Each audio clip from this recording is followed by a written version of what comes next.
wszystkich. Jestem dzisiaj na Ailleron Innovation Forum. Wczoraj na warsztatach w firmie, dzisiaj w Mandze, w pięknym otoczeniu na części konferencyjnej. No i wczoraj właśnie głównie byłem na warsztatach poświęconych no-code, gdzie miałem dość ciekawe przemyślenia, bo zawsze mi się wydawało, że to jest w ogóle dość nowy trend, no ale jednak sądziłem, że to jest ukierunkowane na to, żeby programowanie było już tak proste, że właściwie nie trzeba się go w ogóle uczyć. Natomiast te narzędzia, które tam były pokazywane, one bardziej wyglądały jak takie trochę przerzucanie części projektowania systemu informatycznego na klienta, zamiast bazowania na jego dokumentacji. This is something we think is important for our development for the next couple of years. So, in short term, we can see 4 technologies. In mid-term, which means that most of the Forrester clients will see some benefits after 2 to 5 years. And long-term, last category, when we can expect some of the benefits for most of the Forrester clients in 5 years. Most of the people, most of the experts, they didn't ask, YouTubers about AI. They asked subject matter experts about PhD professors and so on, experts. And they forecast that generative AI will pass this math test on 12 and 7%, which, as you can see, the actual results was 50%. Trying to answer of everything which was on every page. It's more like encrypting the things that that AI memorize. It's less about holistic view on the some matters. But it's going to change very quickly. We see some approaches from OpenAI and Google Gemini Pro when Gen AI is starting to learn how to think in more complex way. Remember, the future is not just about technology, it's also about having fun. Do you like sushi? I heard they'll be serving it later. Oh, that's great. I like sushi. No kidding. Yeah, indeed. What sushi will be served Fine. and when? How about selfie with me? I'm Would you recording like you to take already. a photo with me? Yes, of course. Okay. Hey, you come from far. Say again? Do you like me? Do you like robots? You're funny. Yeah, I like robots. Okay.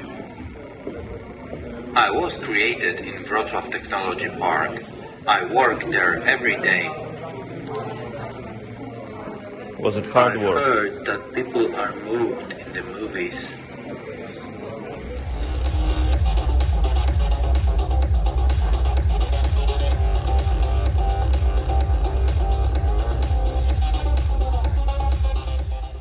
In terms of the use cases, what kind of apps will be or are being built using low-code platforms, it's actually quite, there's a wide variety of them, if you can see. Of course, people were allowed multiple answers here, but what is notable here is really that low-code development techniques have started to be used for core business applications. Like described with the many parameters describing them, were categorized into those that were positive and into those that were negative.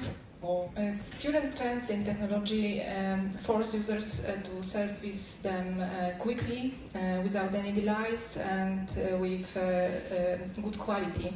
And it is very difficult because probably technology is sometimes better than advisors. So I think that still main key situations when advisors have advantage is building trust. It's a really good question, right? And I definitely agree with you. So I suppose anytime that we are looking at any financial decision that brings us nervousness is definitely something that we are not going to do on mobile or on computer. Basically, we're just going to go to the branch and we're going to talk to somebody that knows better, that will advise us, that will provide us with support. Okay, so currently we're living in years or in decades or whatever that we keep on sprinting. We keep on competing between each other, between the banks, on innovation, on the digital innovations. We want to be the best. We want to have the most slick, the most intelligent, the one application that brings the most customers, right? Before I jump to answer, I have to say that we don't met before and we don't spoke before the conference, because this part is called debate. I will start with some familiar example. Who of us called to customer service last time and spoke with real person right now? There are some chances, but probably in first contact you spoke with a bot or some kind of automated system, and it's easy to see why.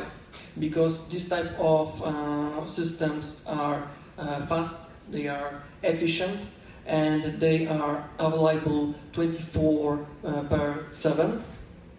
But when it comes to speak about some complex or personal issues, we prefer to speak to a real person.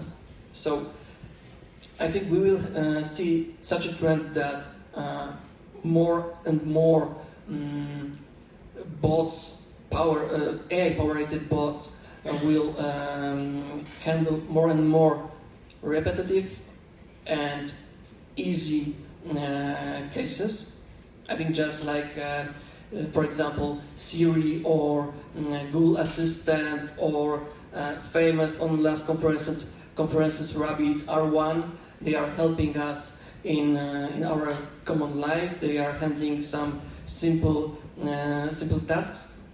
But when it comes to some serious cases, their personal advisors come in. Ja się z tą opinią nie zgadzam. To znaczy, w skrócie mówiąc, że sztuczna inteligencja nadaje się do prostych, powtarzalnych czynności, a większe wyzwania powinni robić ludzie, w tym przypadku pracownicy call center. Sam to mówiłem studentom mniej więcej 10 lat temu, tylko właśnie 10 lat temu myślę, że to była prawda, natomiast teraz AI jest dużo lepsze, a niestety pracownicy są często słabsi.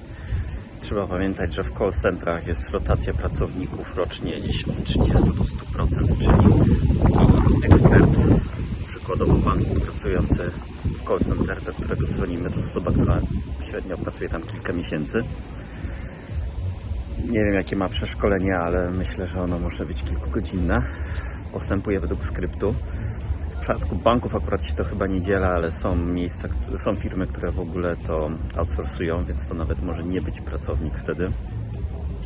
Ja kiedyś miałem klienta, który chciał, żeby zrobić takie narzędzie, które będzie wykrywało, czy pracownik call center wysłuchuje automatycznej sekretarki po to, żeby sobie 10-15 sekund odpocząć w pracy, więc myślę, że to dość dobrze oddaje o jakiego tutaj rodzaju poziomie jakości pracy, jak też to praca oczywiście jest ciężka, bo ja to rozumiem.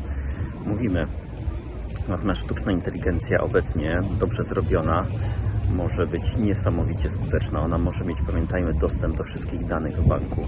Ona może pamiętać i użyć w rozmowie rozmowy z tym klientem, na przykład sprzed 2 lat, zacytować, co on powiedział, przeanalizować, jak on się wtedy czuł, jakie były jego oczekiwania. Pracownik tego nie zrobi, bo to będzie inny pracownik, a nawet jak gdyby to był ten sam, to nie będzie zupełnie pamiętał, że z kimś takim rozmawiał. Więc tutaj jeszcze kwestia jest oczywiście tego, że taka sztuczna inteligencja musiała być właśnie bardzo dobrze zaprojektowana, bardzo dobrze zrealizowana, no i niestety to się raczej na razie nie dzieje. Natomiast z taką tezą, że AI się nadaje tylko do prostych, powtarzalnych czynności, a ludzie są ekspertami, no to tutaj ja się z tym nie zgadzam. Był też wątek o Digital Trust, którego akurat nie zdążyłem nagrać, bo mnie trochę zaskoczył, ale to jest też bardzo ciekawy temat. Digital Trust, czyli kwestia, że jeżeli się pozyskuje klienta w środowisku cyfrowym, no to trzeba później umieć to zadbać, prawda, żeby on miał zaufanie do tego kanału cyfrowego. Natomiast ostatnio jest taki trend, że banki chcą korzystać z kanału cyfrowego tam, gdzie im się to opłaca, czyli gdzie mają po prostu mniej pracy, bo obsłużą klienta i gdzie pozyskują klienta. Natomiast na przykład w sytuacjach, gdy klient chce uzyskać jakoś swoje prawa, odzyskać jakieś pieniądze, które mu się należą, albo odejść z banku, okazuje się, że kanał cyfrowy jest niedostępny. To jest dość ciekawy temat, który ostatnio coraz mocniej wypływa. Nie jest bezpośrednio związany ze sztuczną inteligencją, więc dajcie znać w komentarzach, czy chcielibyście, żebym go pogłębił, to wtedy przygotuję odcinek na ten temat. No i tak kończymy konferencję.